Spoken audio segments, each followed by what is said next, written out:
Saat ini format debat Pilpres 2024 sedang diperdebatkan karena berbeda dari sebelumnya.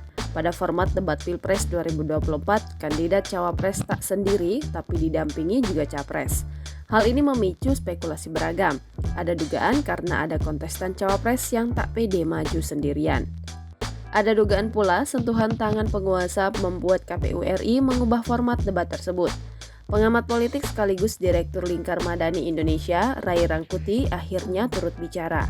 Ray mengusulkan agar tim ses dan keluarga calon presiden dan calon wakil presiden diikutsertakan dalam debat Pilpres 2024. Menurutnya, inovasi yang dilakukan KPU dalam mengubah format atau model debat Pilpres 2024 sehingga menjadi berbeda dengan format pada Pilpres 2019 tanggung. Hal tersebut disampaikannya dalam diskusi bertajuk Mau Dibawa Kemana Pemilu 2024 yang digelar secara daring dan luring pada Minggu 3 Desember 2023. Oke lah, kalau debat ini tetap mau di model ini. Cuma menurut saya inovasi KPU mengubah formula ini tanggung amat. Kenapa cuma menyertakan calon wakil presiden? Kata Ray. Bagusnya calon wakil presiden beserta dengan calon presiden. Tim sukses calon wakil presiden, bapak calon wakil presiden, dan paman calon wakil presiden boleh serta ikut dalam debat, ucapnya. Buat saja begitu sekaligus, tanggung amat cuma calon presiden dan calon wakil presiden saja yang boleh terlibat di dalam. Sekaligus saja, sambungnya tersenyum.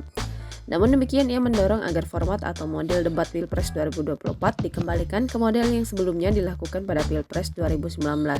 Menurut Ray, hal tersebut karena cawapres juga menjadi bagian terpenting dalam debat tersebut.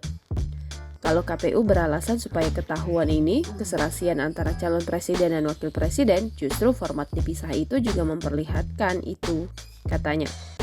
Ketua Komisi Pemilihan Umum RI, Hasyim Asyari mengatakan debat calon wakil presiden dilaksanakan agar pemilih bisa melihat kapasitas para calon pemimpin negeri. Debat cawapres, kata dia, tetap dilaksanakan karena telah diatur dalam Undang-Undang Nomor 7 Tahun 2017 tentang Pemilu dan Peraturan Komisi Pemilihan Umum Nomor 15 Tahun 2023 tentang kampanye pemilu. Format debat, lanjut dia, nantinya dibagi menjadi 5 kali, yakni 3 kali debat capres dan 2 kali debat cawapres. Hanya saja ia menjelaskan, format debat calon presiden dan calon wakil presiden pada Pilpres 2024 akan berbeda dibandingkan dengan Pilpres tahun 2019.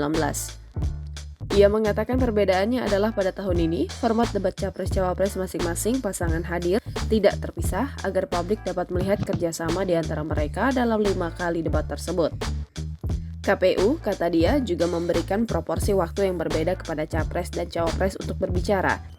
Ketika debat capres, selanjutnya porsi capres untuk bicara akan lebih banyak, sebaliknya saat debat cawapres. Ia menyampaikan aturan baru itu telah disepakati oleh semua pasangan calon dan sekaligus membantah tuduhan ada permintaan dari satu paslon agar debat cawapres ditiadakan. Ia menambahkan urutan debat dan tema debat untuk calon presiden dan calon wakil presiden hingga saat ini belum tuntas dibahas. KPU lanjut dia masih mematangkan usulan metode debat capres-cawapres yang diusulkan oleh tim pasangan capres-cawapres masing-masing. Ketua Divisi Teknis KPU RI, Idham Holik, menegaskan dalam setiap debat capres dan cawapres bakal sama-sama didampingi oleh pasangannya.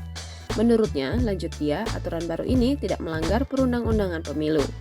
Download Tribun X sekarang, menghadirkan lokal menjadi Indonesia.